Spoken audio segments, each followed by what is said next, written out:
been a very interesting couple of years for me.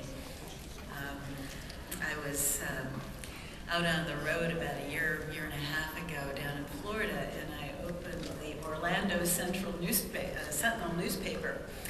and there was an article about product safety in that newspaper, and the first sentence of the article, I kid you not, this is the honest-to-God truth, it said, "Given the choice of being the chairman of the Consumer Product Safety Commission or being hit upside the head with a toy train, most people would pick the train." That's true. And actually, I think that a very false choice was presented, because I can tell you from experience that being the chairman of the CPSC is exactly the same thing as being hit upside the head with a train. But I'm still here. I'm still standing, even though my head does hurt from time to time.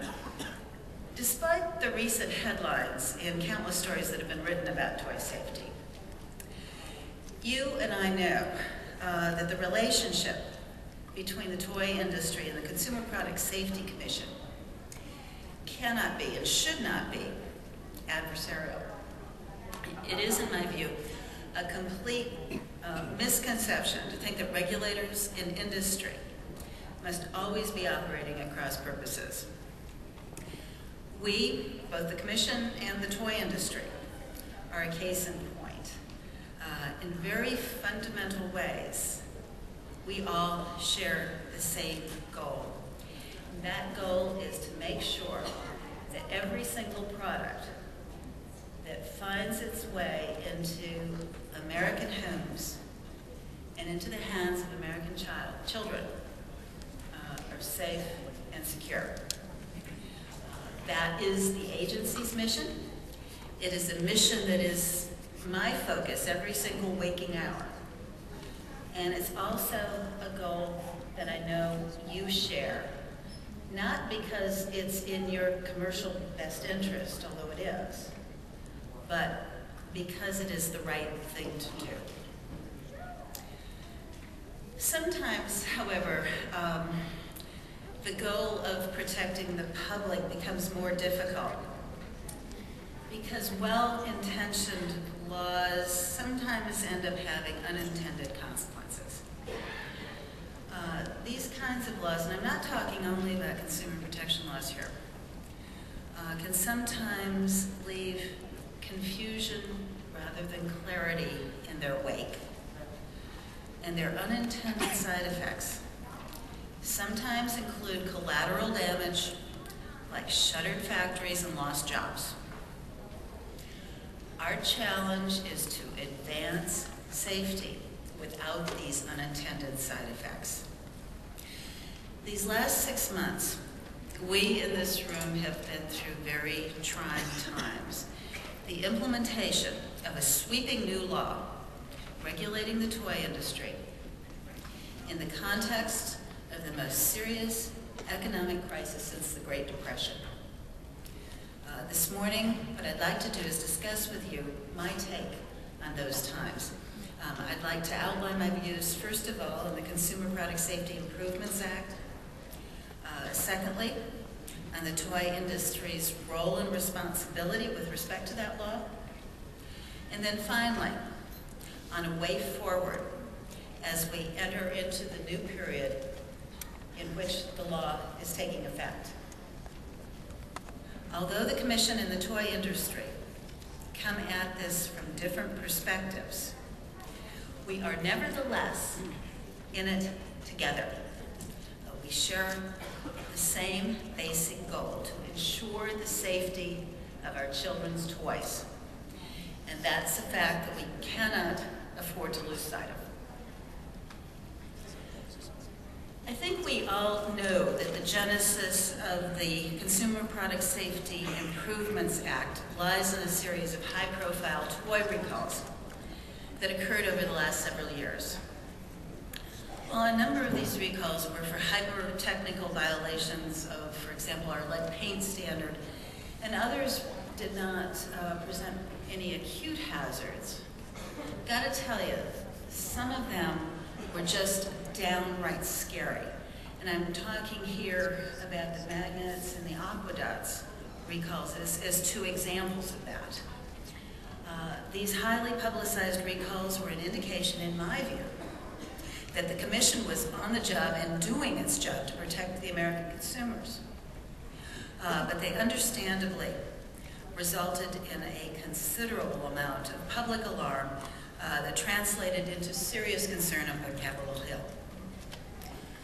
The lead paint issue did not involve problems that were not already covered under existing laws, but that did not stop it from contributing to really what amounted to almost public panic and hysteria up on the Hill. In fact, as I know all of you know, we've had in this country basically a virtual ban on lead paint for the last 30 years. But as imports rose, we saw a corresponding increase in the number of lead paint violations, with most of the tainted product coming from China. And I will tell you, I was as outraged as anyone by these violations. And our agency therefore took very aggressive steps to deal with it, as illustrated by the recalls you saw. Despite the fact that these lead paint violations could adequately be dealt with under existing laws, these toy recalls strengthened the voices of those seeking a new broad-based law. Then the 2007 magnets recalls added fuel to that fire. As you know, the use of very powerful, very small magnets is somewhat of a new phenomenon, although they add a great deal to the play value of a toy. If the magnets fall out and a child swallows them, they can present a real risk of puncturing the intestines. And this risk became a tragic reality on several occasions. At first, the medical community and the CPSC really did not recognize the true nature of the injury that we were dealing with. It basically looked like a small parts violation. But by the end of 2006, 2007, the medical community, the Commission, recognized what we were dealing with, and we very promptly addressed the problem.